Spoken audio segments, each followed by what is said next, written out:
vous. Pas de immobile. Je vous présente le prévenu qui comparaissent à l'audience de ce jour. Commandant de police d'audience, adjoint de première classe, Timba Gertadio Serge. L'audience, la haute cour militaire ce jour est ouverte, à mon pied propre. À vous, mon général.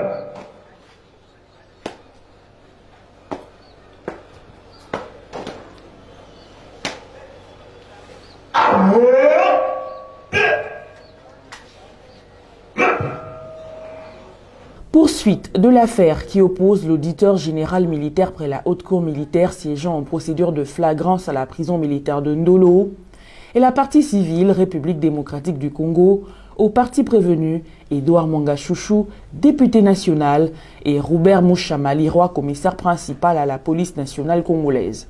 Les deux prévenus sont poursuivis pour haute trahison, détention illégale d'armes et munitions de guerre, participation à un mouvement insurrectionnel et incitation des militaires à commettre des actes contraires à la loi et à la discipline. Des faits qui remontent au mois de mars 2023.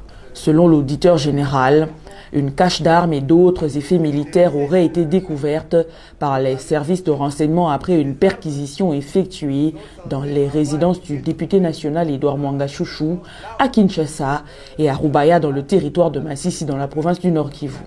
À l'audience précédente, la haute cour militaire avait répondu aux requêtes formulées par les parties sur les auteurs du rapport de la CNS et la comparution de tous les actionnaires de la société minière de Bissunzu.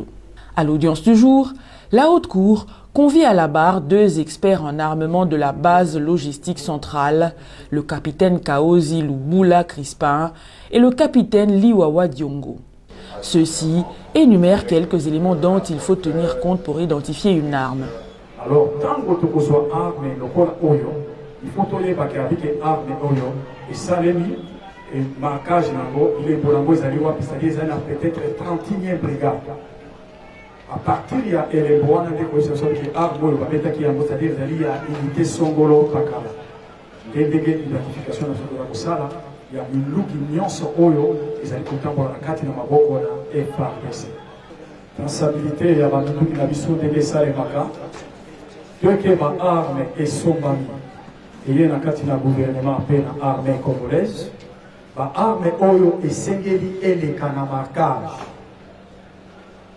Donc bakomarke arme selon identification nango kolandana na unité oyo ye azali kosalela. Donc, ce qui est dans la unité, c'est dans la police, ou bien dans la cour d'ordre. Quand vous avez marqué par arme, donc vous avez une identification, il y a cour d'ordre. Ce qui est haute cour. Merci. Donc vous avez une haute cour. Ce qui est la base du site central, vous avez de la vidéo qui va marquer encore la timbre, où ils allaient. Base le site central. Pour la traçabilité, ici que vous avez coquillé, attends et ça les camps. Va courir vite dans le numéro où tu peux la carte na munduki, tu coquillé la base des données, la serveur central pour la coquille sur quoi arme où ils allaient imiter. La haute cour militaire examine quelques armes saisies à Rubaya sur le site de la SMB.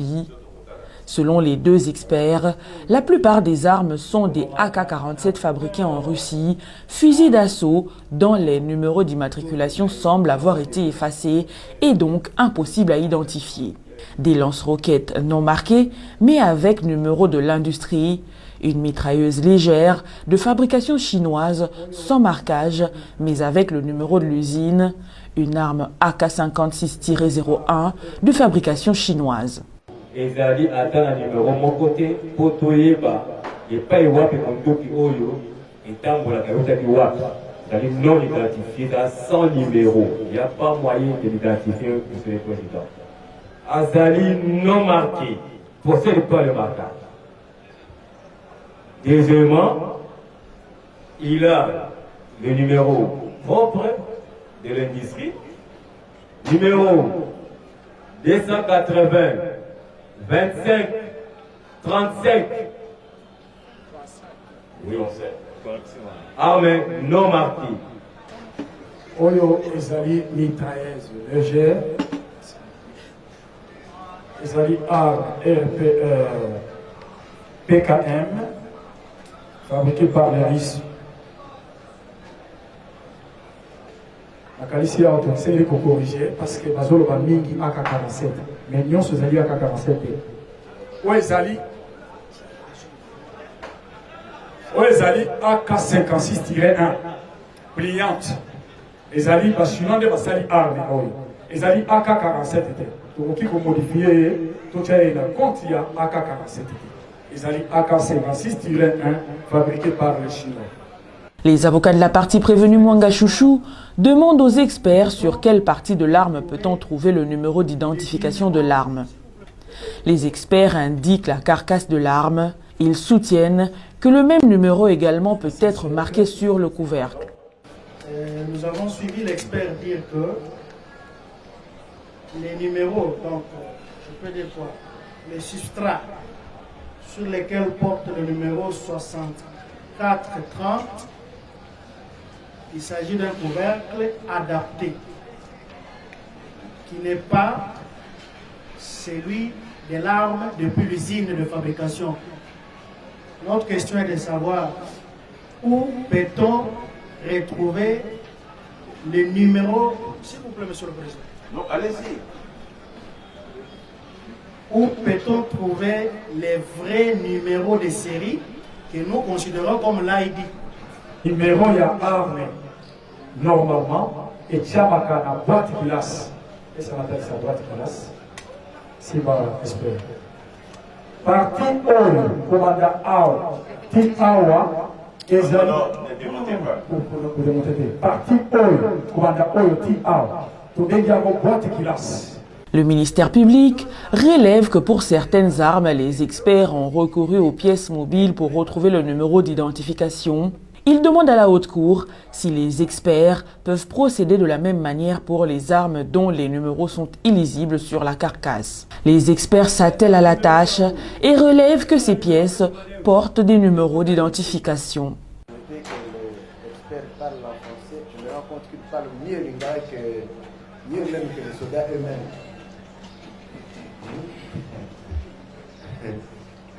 Je ne pose pas la question, mais je voudrais plutôt parce que j'ai vu qu'à la dernière arme, avant la suite de la série, n'ayant pas trouvé le numéro qui était illisible, ils sont allés jusqu'à voir les pièces mobiles, les numéros sur les pièces mobiles. Or, il y a une autre arme, celle qui a précédé, celle de la dernière, qui était aussi notée illisible. Pourquoi on ne peut pas faire la même chose, aller sur les pièces mobiles comme on a fait sur l'autre?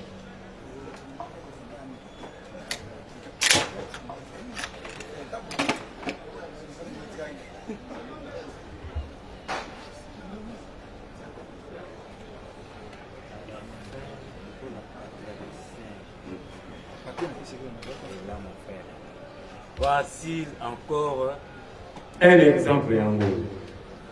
J'ai compris pourquoi mon ami avait fait sortir cette pièce de manière. Non, est-ce que le numéro est allé oui ou non? Mon général portait un numéro. Après avoir entendu toutes les parties, la Haute Cour envoie la cause pour la poursuite de l'instruction.